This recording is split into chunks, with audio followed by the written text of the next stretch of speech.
नमस्कार, स्वागत है आपका। आप देख रहे हैं नेशन न्यूज 10 और आपके साथ मैं हूं ईशा खान। चलिए शुरुआत करेंगे बुलेटिन की त्रिपुरा से, जहां आगामी विधानसभा चुनाव पर ध्यान केंद्रित करते हुए केंद्रीय गृह मंत्री अमित शाह राज्य में भारतीय जनता पार्टी जन विश्वास रथ यात्रा का उद्घाटन करेंगे। भाजपा त्रिपुरा राज्य में पार्टी के समर्थन के आधार को मजबूत करने के लिए जन विश्वास रथ यात्रा कार्यक्रम शुरू करेगी। त्रिपुरा भाजपा के अध्यक्ष राजीव भट्टाचार्य ने कहा, राज्य में आगामी विधानसभा चुनावों पर ध्यान केंद्रित करते हुए भाजपा 5 जनवरी को त्रिपुरा के उत्तरी त्रिपुरा जिले के धर्मनगर में जन विश्वास रथ यात्रा शुरू करेगी। उन्होंने आगे कहा कि बूथ विजय अभियान और बूथ शक्तिकरण अभियान त्रिपुरा में पहले ही शुरू हो चुके हैं।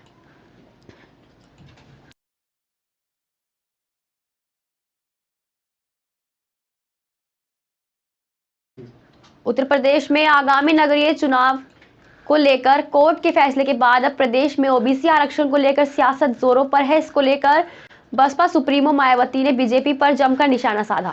शुक्रवार को लखनऊ स्थित पार्टी कार्यालय पर पदाधिकारियों के साथ मायावती ने बैठक की। उन्होंने कहा कि सरकार की गलती नीतियों, देशपूर्ण अहंकारी रवैये के साथ ही गरीबी, बेरोजगारी, महंगाई और तनावपूर्ण माहौल से तंग आकर जनता कुछ बेहतर बदलाव चाहती है। हालांकि सरकारें किसी न किसी बहाने चुनाव को टालते रहने का अनुचित प्रयास लगातार करती हैं। बैठक के दौरान मायावती ने पार्टी पदाधिकारियों को नए वर्ष की अग्रिम शुभकामनाएं दी। साथ ही नए साल में 2024 लोकसभा चुनाव की तैयारियों में जुट जाने के लिए भी दिशा निर्देश दिए।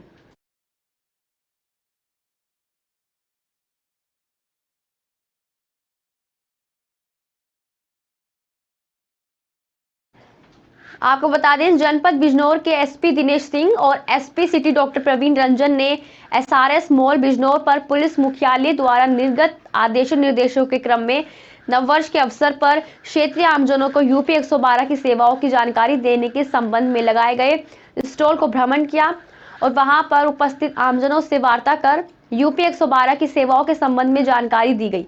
जनपद में कुल 2 जगहों पर स्टॉल लगाए गए हैं।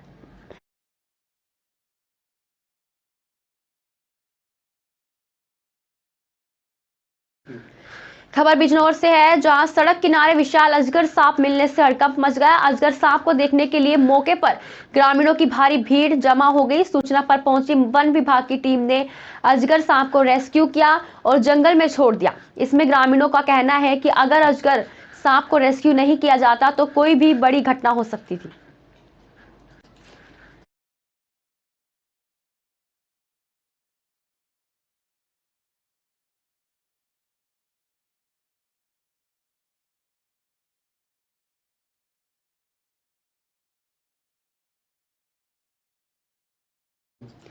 बिजनौर में ग्रामीणों ने घेराव कर विरोध प्रदर्शन किया। महिला ने बताया कि उनकी बेटी को युवक बहला फुसलाकर अपने साथ ले गया है और पुलिस कोई कार्रवाई नहीं कर रही है।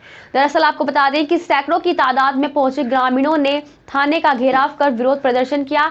वहीं जिला पंचायत सदस्य ने पुलिस पर आरोप लगाते हुए बताया कि युवती कल से लापता है और गाँव का ही युवक जितिन युवती को बहला फुसलाकर अपने साथ ले गया था और ये लोग कल से थाने के चक्कर काट रहे हैं, पर पुलिस ने कोई कार्रवाई नहीं की है। आपका अंशु देवी कहाँ की रहने वाली हो? उमरपुर बांगर। आज थाने का घेराव कर रहे हो, धामपुर थाने का, क्या मामला है? जी, हमारी लड़की को जबरदस्ती ले जाया गया, कोई हमारी सुनवाई भी नहीं कर रहा और उनके घर पे गए थे लड़के वालों के, वे भी हमें बदतमीजी से पेश आ रहे हैं और इनके कल रिपोर्ट भी करवाई तो इन्होंने भी हमारी सुनवाई नहीं कर पाए। अब बताइए हम क्या करें? और वे यूँ कह रहे हैं कि तुम्हें भी रखेंगे, तुम्हारी लड़कियों को भी रखेंगे। ये तरीके होते हैं क्या? क्या है पूरा मामला? ये सभी ग्रामवासी ग्राम उमरपुर बांगर के रहने वाले हैं।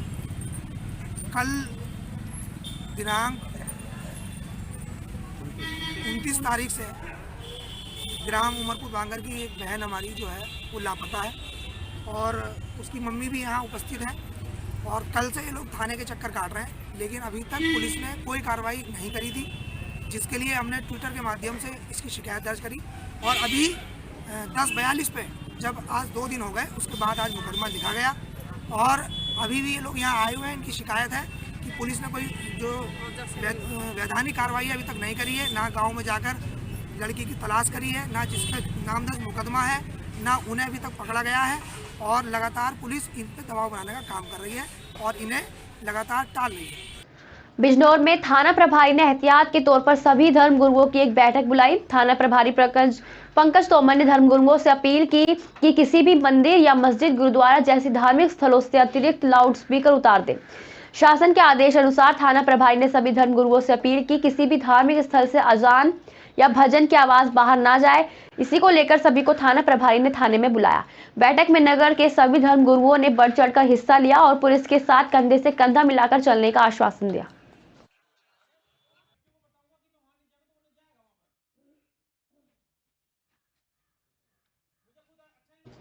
बिजनौर में अनियंत्रित होकर ट्रैक्टर सड़क किनारे पलट गया, जिसमें ट्रैक्टर पर सवार युवक की मौके पर ही दर्दनाक मौत हो गई और दूसरे युवक ने ट्रैक्टर से कूदकर अपनी जान बचाई। सूचना पर पहुंची स्थानीय पुलिस ने शव को कब्जे में लेकर पोस्टमार्टम के लिए भेजा।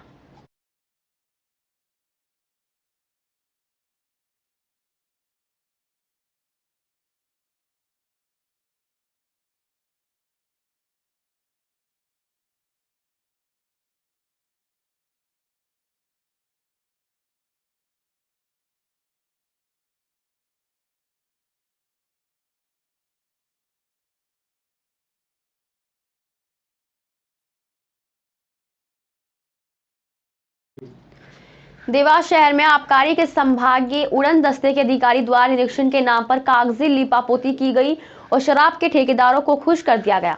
उड़न दस्ते के अधिकारी नितिन जोशी जब शहर में शराब दुकान पर निरीक्षण की खानापूर्ति कर रहे थे, तभी वहां पर मीडिया कर्मी पहुंच गए और उनसे निरीक्षण के मामले में जानकारी मांगी और बताया कि पूरे जिले भर में अधिक मूल्य पर शराब बेची जा रही है।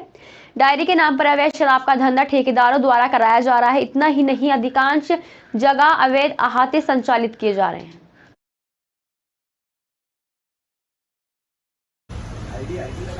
सर आप कहाँ पहुँचे थे और अभी कहाँ पर है सर?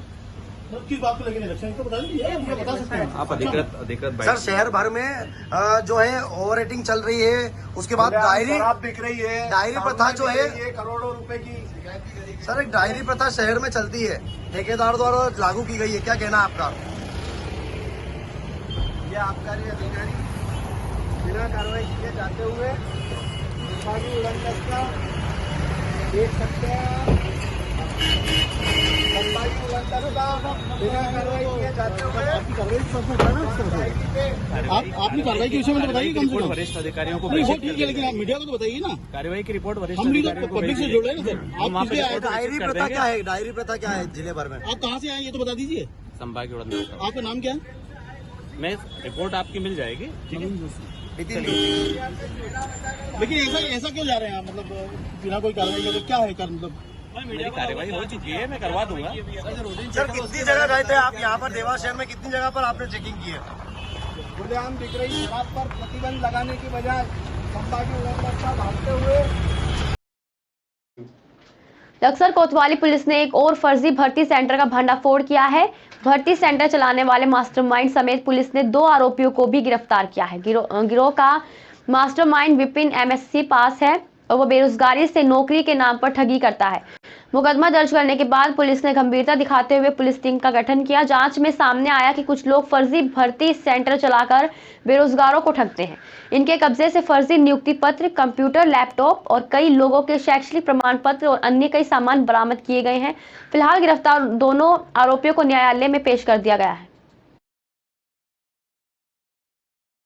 अक्सर कोतवाली पुलिस को एक जानकारी मिली कि कुछ लोग हैं जो गांव में पर्चे चिपकाते हैं और उसके बाद उनको भर्ती करने के नाम पर उनसे पैसों की डिमांड की जाती है और इस तरह से ठगी की कार्रवाई को अंजाम दिया जा रहा है। इस सूचना पर SSP सर के निर्देश पर इंस्पेक्टर लक्सर अमरजीत सिंह के नेतृत्व में टीमों का गठन किया गया और उक्त टीम के द्वारा अच्छी कार्रवाई करते हुए जनकपुर सहारनपुर से विपिन सिंह को गिरफ्तार किया, जनकपुरी सहारनपुर से साकिब को गिरफ्तार किया गया और विपिन सिंह को लक्सर से गिरफ्तार किया गया। विपिन सिंह बीटेक पढ़ा हुआ है और ये यहाँ लक्सर में रह के, रायबरेली का रहने वाला है। लक्सर में रह के इस तरह से एक सिंडिकेट बना के इन लोगों ने जनकपुरी सहारनपुर में अपना हेड ऑफिस बनाया हुआ था और अपने ब्रांच ऑफिसेज खोले हुए थे रुड़की में, देहरादून में और जगजीतपुर में।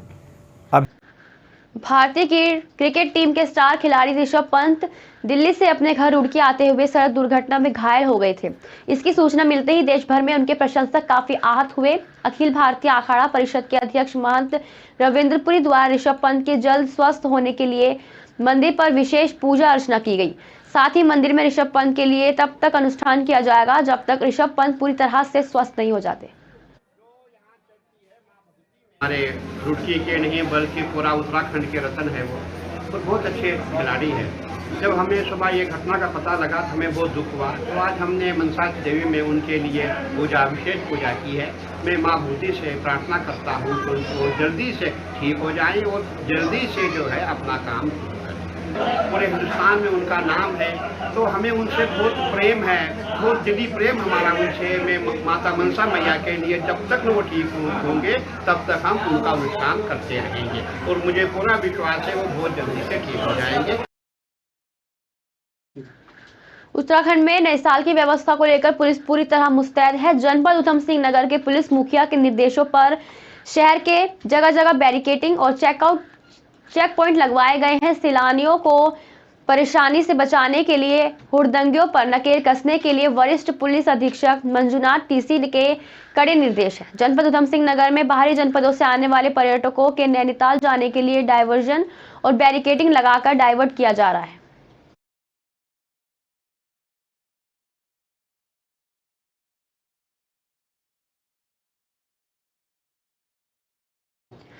खबर हरिद्वार से, जहां पर भारतीय किसान यूनियन भानु के राष्ट्रीय अध्यक्ष ठाकुर भानु प्रताप सिंह का उत्तराखंड आगमन पर उत्तराखंड के प्रदेश अध्यक्ष अविनाश कुमार ने उनका भव्य स्वागत किया और साथ ही किसानों की समस्या को लेकर के चर्चा की गई।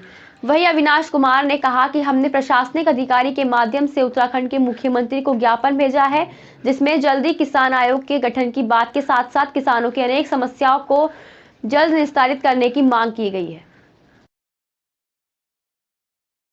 हमारे किसान समस्याओं को लेके, किसान गठन आयोग गठन की समस्याओं को लेके हमने एक माननीय प्रधानमंत्री, माननीय मुख्यमंत्री और जिला अधिकारी जो है हरिद्वार वालों को दिया है और इस किसानों की समस्याओं का समाधान कराने के लिए मांग मांगी गई है। और इसमें सारे कार्यकारिणी, प्रदेश की कार्यकारिणी मौजूद रही। इसमें जिला अध्यक्ष जो है उधम सिंह नगर, जिला अध्यक्ष जो है नैनीताल और जिला अध्यक्ष जो है हरिद्वार, जिला अध्यक्ष देहरादून, सारे उपलब्ध कार्यकारिणी बन रही। राष्ट्रीय अध्यक्ष जी के नेतृत्व में सारे किसान भाइयों की स्वागत किया गया और सरकार से हमारी किसान गठन आयोग की मांग की है। हम स्वामीनाथन की रिपोर्ट के आधार पर जो पुरानी 75 साल की गलत नीतियों के कारण जो किसान कर्जबंद है, उसका किसान कर्जबंद है, वो कर्ज के कारण से जो आत्महत्या कर रहा है, उसका किसान कर्ज माफ़ हो और किसानों की एक पेंशन होनी चाहिए 10,000 रुपये प्रति वर्ष 60 साल के बाद। और किसानों का एक किसान कृषि कार्य करते हुए अगर किसान दुर्घटनावश उसकी हत्या हो जाती है तो उसको 1 करोड़ रुपये का मुआवजा मिलना चाहिए। शक्ति फार्म क्षेत्र के राजकीय प्राथमिक विद्यालय शक्ति फार्म 3 नंबर और राजकीय उच्च प्राथमिक विद्यालय देवनगर में बाल शोध मेला लगाया गया। मेले में अजीम प्रेमजी फाउंडेशन संस्था के विशेषकर सहयोग किया। छोटे छोटे बच्चों की तरफ से अपने ज्ञान से गांव का इतिहास, गांव का नक्शा, द्रव्य मापने के साधन, भार मापने के साधन आदि प्रकार के प्रोजेक्ट तैयार किए गए। बाल मेला है, जिसको हम बाल शोध मेला के नाम से जानते हैं। तो जैसा कि शब्द से हम जानते हैं कि शोध कार्य किया गया है बच्चों द्वारा। तो बच्चे क्या है कि कोई टॉपिक लिए हैं, उस पर रिसर्च किए हैं। तो जैसा कि हमारा में चौहान है, मैं राजकीय उच्च प्राथमिक विद्यालय देवनगर से हूँ। तो हमारे जूनियर के बच्चे थे, उन्होंने 2-3 टॉपिक पर काम किया था। जैसे एक गांव का इतिहास में टॉपिक लिया था। तो इसमें बच्चे हमारे गांव में भ्रमण किए और ये गांव के जो बड़े बुजुर्ग थे, जैसा कि आपने देखा होगा विजुअल में, 3-4 उस ज़माने के लोग हैं, गाँव बसा था 1950 के आसपास। तो जो लोग आए थे उनको यहाँ पर सरकारी ज़मीन दी गई थी 5 एकड़ और मकान भी बना कर दिया गया था। और इसमें उनको देखते हैं कि विजुअल में पुराने कुछ उस ज़माने के जो मकान बने हुए हैं उनके फोटो लगे हुए हैं। तो ये जानकारी उन्होंने ली थी कि कितने लोग आए थे और उस समय कैसा रहन सहन था उनका, यहाँ जंगल था। 4 ग्रुप बना के हमने उनको समुदाय में भेज दिया। इस बाल शोध का मतलब ही यही है, सीखने सिखाने की प्रक्रिया है जिसमें विद्यालय को समुदाय के साथ जोड़ा जाता है ताकि विद्यालय की जानकारी समुदाय में जाए और समुदाय की जानकारी विद्यालय में आए, दोनों के बीच एक संबंध हो। तो 4 बच्चों के चारों ग्रुप कहानी सुनते रहे। डाटा जो भी था, आंकड़ा जो भी टॉपिक किया था, उससे संबंधित चीज़ें वहाँ से ढूंढ कर लाए हैं, बड़े बुजुर्गों से उनके बारे में जाना है, बहुत पुरानी मापन से संबंधित पुरानी चीज़ें कलेक्ट करके लाए हैं। मापन के पहले किससे मापा जाता था, तोला जाता था, ये बच्चे जो है घर घर जाकर के पूछ कर ये सब लाए। और ऐसे ही हमारे हिसाब किताब के बच्चे के घर की आय व्यय क्या होती है। आज के लिए बस इतना ही। देखते रहिए नेशन न्यूज़ 10।